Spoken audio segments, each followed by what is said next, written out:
Hi, and welcome to Watch It Played. My name is Rodney Smith, and in this video, we're going to learn the 1 to 6 player game, Sorcerer City, designed by Scott Caputo and published by Druid City and Skybound Games, who helped sponsor this video. Finding a new head wizard is just getting more challenging with each passing year. The Sorcerer City has to be built and rebuilt, and monsters keep invading, and that just makes your job more difficult. But with the right use of your magical abilities, you'll prove yourself the best wizard architect. Unless one of the other wizards does it first. So join me at the table, and let's learn how to play. To set up, place this market board near the center of the play area and collect the vendor tiles. All tiles in the game can be identified by the symbols on their backs, which you organize into the labeled places for them in the game's box. Vendor tiles show a bag symbol and a value from 1 to 4, so you pull out each stack from their place in the box and then shuffle them into face-down piles above the matching valued vendor spot on the board.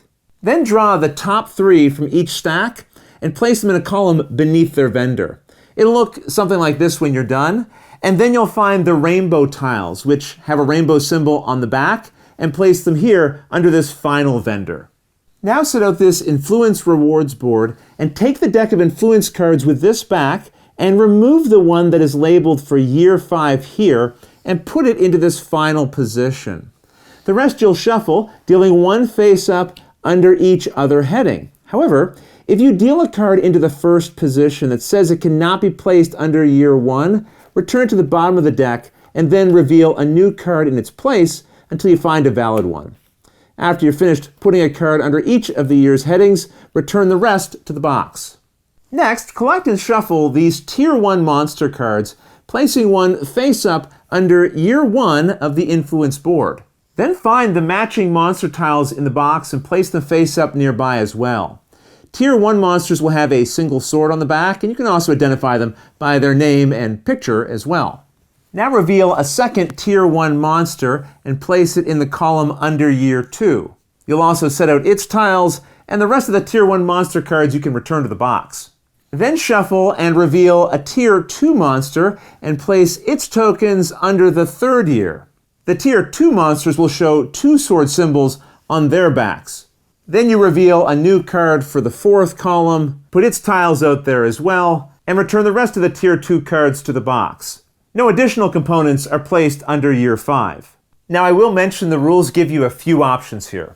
If you're playing with 3 or fewer players, you can choose to use the same monster in both Year 1 and 2 if you'd like, and the same one in Year 3 and 4. However, it says not to use both the skeleton and the lich together for your Tier 1 monsters if you have 5 or 6 players. With the market and influence areas set up, now put out these prestige tokens nearby. I have mine in some game trays containers, which you can find links to in the description of this video. Every player now takes a set of 12 starting tiles, and all of the tiles that you have will be the same that somebody else has. The only difference will be the symbol that's found on the back to help you distinguish which ones are yours, like the ones with these squares. In this video, we'll be setting up a 4-player game, and everyone will shuffle their own starting tiles into a face-down stack beside themselves. Each person now takes a set of 3 raw magic transformation cards, which will all share the same back, an annual progress track, and one of these tokens in each color, which you'll place with the number side face-down above your track. At the bottom, put a marker below each column, which is considered the 0 position. The tiles with this symbol on the back are known as artifacts, and they suggest you only use these after you've played a few games first. But if you are going to use them, just shuffle and deal 2 of them to each player. Everyone then picks 1 to keep, returning the other to the box. These will each have a unique ability, and you'll put your chosen one into your stack of starting tiles. Next, give the included sand timer to the player who most recently saw a fantasy or TV show, making them the first player. Now, if you'd prefer, you can instead use the free downloadable timer app for the game, which gives you additional timing options depending on what difficulty of play you'd like to use. Also, I'll mention there are a couple of adjustments to the rules for 2-player games, but we'll talk about that towards the end of the video. Otherwise, that's the setup. In Sorcerer City, you'll be building your own district of the city by playing tiles from your stack, arranging them in the best way that you can, so that you can earn the resources that you'll use to create an even better stack of tiles for the next round. The catch is that while you're building, the timer will be counting down. So you'll have to be thoughtful in your planning, but you also can't take too long because time is running out. The game is played over 5 rounds, also known as years, and each are broken into 6 phases, starting with the prepare phase. Here, you'll take all of your tiles and shuffle them into a face-down stack. Later in the game, you may get abilities that allow you to put some tiles face up during this phase, which you would also do now. Then you go to the build phase. Here, the player who has the sand timer flips it over, and everyone simultaneously builds their own districts. So let's go back to the table and I'll show you how that works. Here, you'll flip over the top tile from your personal stack and place it anywhere in front of you, rotated as you like. You then draw the next tile and place it. The catch is that each new tile must always be placed so it's adjacent to another of your tiles already in play. In this game, being adjacent means above, below, to the left, or right of a tile, so that at least one full side touches the full side of another. The colors on the sides don't have to match, but you may want them to, as we'll see. However, once a tile is placed, it cannot be moved or rotated after that. Basically, you're creating your own portion of the city in front of you, and your portion is not connected to the other players. You'll be doing yours independently, and you'll keep drawing tiles and placing them at your own pace. But the timer will be constantly running, and once it's empty, you'll have to stop. And because of this, it's important to understand how the tiles can provide you with different benefits later, because that will inform how you want to arrange your district in front of you. So let's go back to the table, and I'll show you how they work. Tiles with a shield can earn you points for the related resource, which is shown by the shield's color and related icon. The resources are money, influence, raw magic, and prestige. The symbols inside of a shield will explain how those points are earned later. Any with a pattern like this are known as a group goal.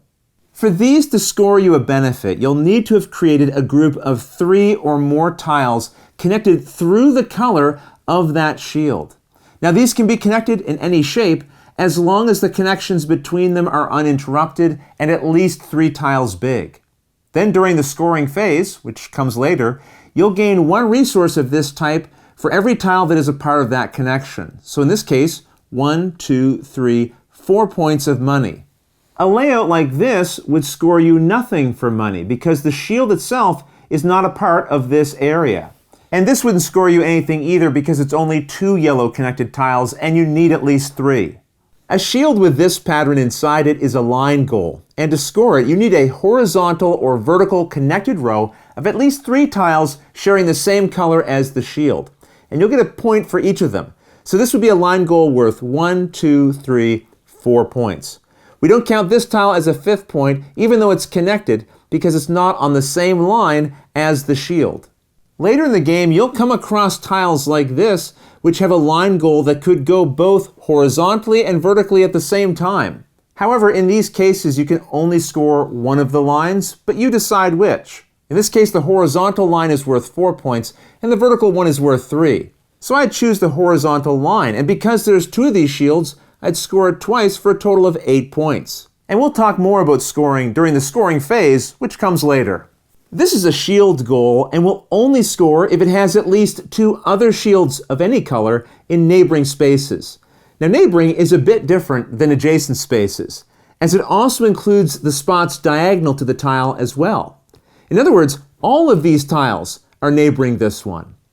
In this example, we have a prestige shield goal, and it has at least 2 other shields neighboring it. So it will score in the later phase. And I'll just point out again, the shields do not have to be the same type and color. Satisfying this kind of goal is worth 1 point for the original shield tile itself, and then 1 more for each of the neighboring tiles. So this would score 3 prestige points. In this different arrangement, the shield goal here would score 1, 2, 3, 4, 5, 6 points. We also have another shield goal here, but this wouldn't score anything as you need at least 2 neighboring shields, and this only has 1. You may have tiles in your stack later in the game that show 2 shield goals on them. In those cases, you score each of them separately, but the other shield within the tile counts towards one of the two that you need to have in neighboring locations. And it also counts towards any points you would score. In other words, this shield goal for prestige will be able to score because it has at least 2 neighboring shields, and it will be worth 1, 2, 3 prestige points. The same is true for this raw magic shield goal. It will gain you 3 points of raw magic. And those are all the types of tiles you'll encounter in your starting stack.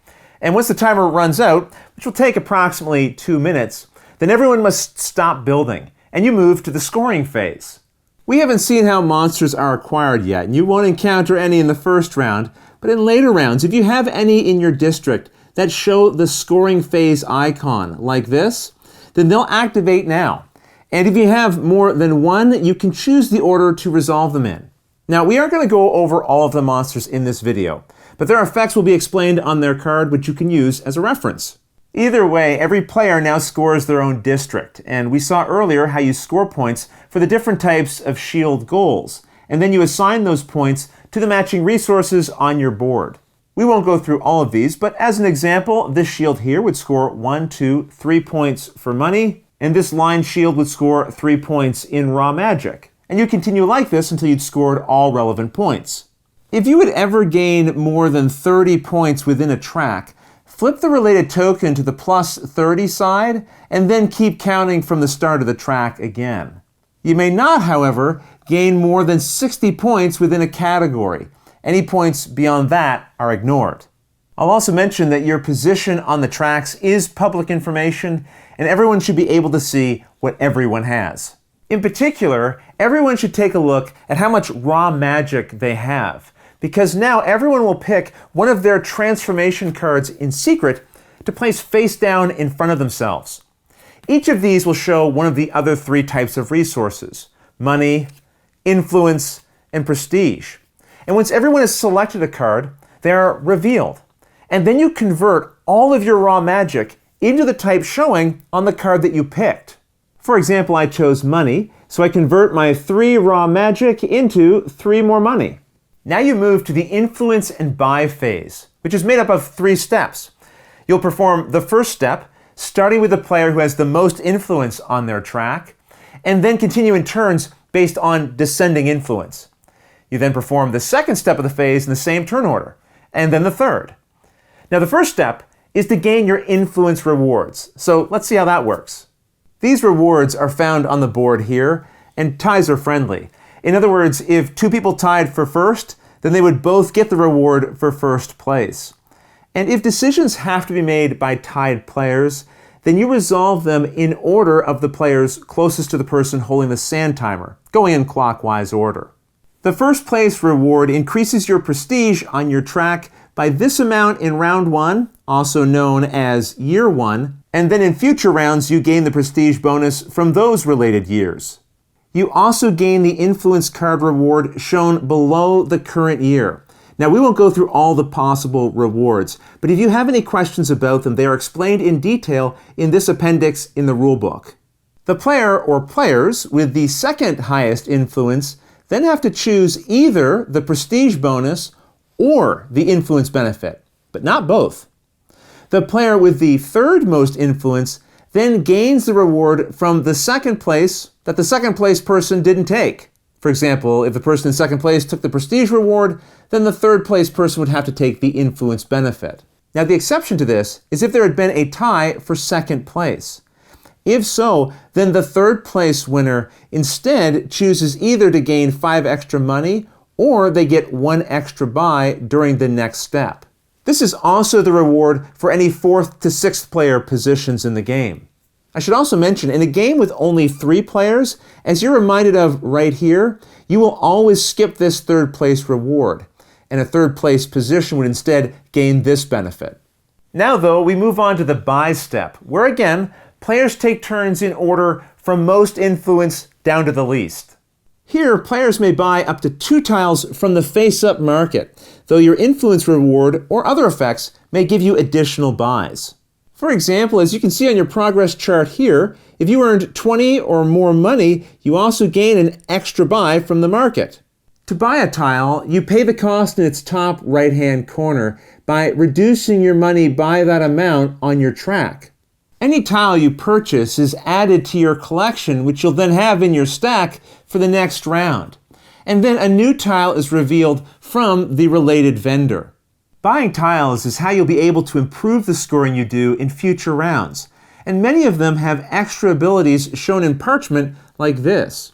If so, they'll also show a symbol that represents the phase in which that effect occurs. To see which symbol relates to which phase, you can check the round overview on the back of the rulebook. For example, once a tile has been placed in your district, if it has the build icon, then you can choose to use it at any point during the build phase before the timer runs out. Or if it shows the money icon, then you can use it at any point during the buy step. Most of these will be one-time effects, and the appendix of the rulebook explains them all in detail if you have any questions. Also, once per round, each player may spend one of their money to discard a tile to the bottom of its vendor deck and then reveal a new one from it. Once all of the players have had their chance to buy tiles, you now move to the next step, collecting prestige. Here, players will check the value of their marker on that track and then gain that amount from the supply in prestige tokens.